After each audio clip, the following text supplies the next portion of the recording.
ಹಿಂದೆ B J P government ರೆಡ್ಡಿಗಳ ಒಂದು ಪ್ರಭಾವ ಇದ್ದ ಸಂದರ್ಭದಲ್ಲಿ ನಮ್ಮ ಬಳ್ಳಾರಿ ಜಿಲ್ಲೆ ಏಕೈಕ ಕಾಂಗ್ರೆಸ್ ಎಮ್ ಎಲ್ ಎ ಆಗಿಬಿಟ್ಟು ತುಕಾರಾಮ್ ಅವರು ಗೆಲ್ಲುತ್ತಾರೆ. ಅವರು 3 ಬಾರಿ ಗೆಲುವನ್ನು ಪಡೆದು 4ನೇ ಬಾರಿ ಗೆಲುವನ್ನು ಪಡೆದು ಆಮೇಲೆ ಬಳ್ಳಾರಿ ವಿಜಯನಗರ ಕ್ಷೇತ್ರದ ಎಂ ಪಿ ಆಗಿ ಅವರು ವರಿಷ್ಠರ ಅಣತಿಯಂತೆ ಅವರು ರಾಜೀನಾಮೆಯನ್ನು ಕೊಟ್ಟು ಎಂ ಪಿ ಆಗ್ತಾರೆ. ಆಮೇಲೆ ಅವರು ಶ್ರೀಮತಿ ಅನ್ನಪೂರ್ಣ ಅವರು ಎಮ್ ಎಲ್ ಎ ಆಗಿರ್ತಾರೆ. ನಮಗೇನು ಅಂದರೆ ಒಂದು ಖುಷಿ ಇತ್ತು. ಹೆಸರು ಮಹಿಳಾ ಕೋಟದ ಒಂದು ಅಡಿಯಲ್ಲಿ ಹೆಸರು ಮುಂಚೂಣಿಯಲ್ಲಿ ಬರ್ತಾಯಿತ್ತು. ಕೊನೆಯ ಗಳಿಗೆಯಲ್ಲಿ ಮಿಸ್ ಆಗಿರೋದಕ್ಕೆ ನಮ್ಮ ಕ್ಷೇತ್ರದ ಎಲ್ಲ ಕಾಂಗ್ರೆಸ್ ಕಾರ್ಯಕರ್ತರಿಗೆ ತುಂಬ ಒಂದು ನೋವಾಗಿರೋದನ್ನು ಕಾಣ್ತಾ ಇದ್ದೀವಿ.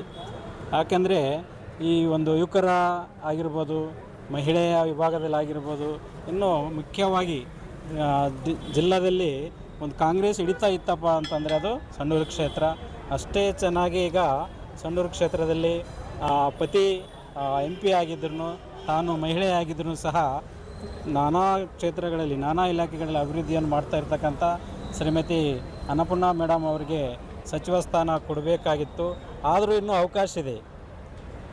ಗಾಯತ್ರಿ ಶಾಂತಗೌಡ ಅವರ ಒಂದು ಕ್ಯಾಬಿನೆಟ್ಟಿಂದ ಅವರು ಇವತ್ತು ಪ್ರಮಾಣ ವಚನ ಸ್ವೀಕರಿಸಿಲ್ಲ.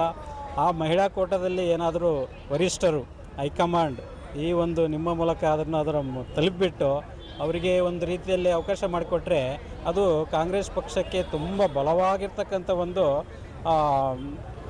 ಗೆಲುವು ಅಂತಂದು ಹೇಳ್ಬೋದು. ಅದ್ರ ಜೊತೆಗೆ ಅಲ್ಲಿ ಪಕ್ಷ ಸಂಘಟನೆಗಾಗಿರ್ಬೋದು, ಮಹಿಳೆಯ ವಿಚಾರದಲ್ಲಿ ಆಗಿರ್ಬೋದು ಭಾಳ ಅನುಕೂಲ ಆಗುತ್ತೆ. ಇದು ಪಕ್ಷಕ್ಕೆ ಒಂದು ಉತ್ತಮ ಆಗಿರ್ತಕ್ಕಂಥ ಪ್ಲಸ್ ಪಾಯಿಂಟ್ ಆಗುತ್ತಂತ ಈ ಮೂಲಕ ನಾನು ಹೇಳುತ್ತೇನೆ. ನಮ್ಮ ಬಾಳಣ್ಣವ್ರಿಗೆ ಒಳ್ಳೆ ಖಾತೆ ಸಿಗ್ತಾ